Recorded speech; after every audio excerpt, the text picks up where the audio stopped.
മുൻപ് രഹസ്യമായി ഉണ്ടായിരുന്ന CPM BJP ഡീൽ ഇപ്പോൾ പരസ്യമായെന്ന് മുസ്ലിം ലീഗ് ദേശീയ ജനറൽ സെക്രട്ടറി PK കുഞ്ഞാലിക്കുട്ടി. പൊതുരംഗത്ത് സജീവമല്ലാത്ത ഒരാളെ CPIM പാലക്കാട് സ്ഥാനാർത്ഥിയാക്കിയത് BJPയെ സഹായിക്കാനാണ്. ഇവിടെ CPM കോൺഗ്രസിനെതിരെ എന്തു പറയും? എന്നാൽ കേരളത്തിന് പുറത്ത് ഒരു സീറ്റ് കിട്ടണമെങ്കിൽ കോൺഗ്രസ് കനിയണമെന്നും വിമർശനം ഉന്നയിച്ചു.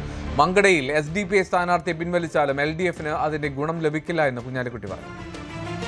ആർസുമായിട്ട് നേരത്തെ ബന്ധമുള്ള ആളാണ് VD സെക്ഷൻ എന്നുള്ള രീതിയിൽ അതൊരു തെരഞ്ഞെടുപ്പിന്റെ ഘട്ടത്തിൽ നടത്തുന്നത് മാത്രമാണോ?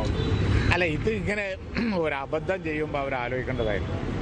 അത് ഇപ്പോൾ ഈ ഡീൽ ആരോപണങ്ങളൊക്കെ പിന്നെ പണ്ടും തെരഞ്ഞെടുപ്പുകളിലൊക്കെ വരാറുണ്ട്. പക്ഷെ ഇത്ര പ്രകടമായി ചെയ്താൽ അത് പുറത്തു വരാതിരിക്കും.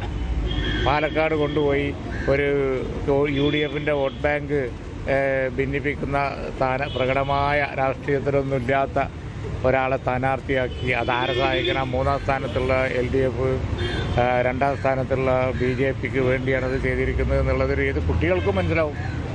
അത് വളരെ പ്രകടമായിപ്പോയി. അതപ്പോൾ കുഴപ്പമായത്.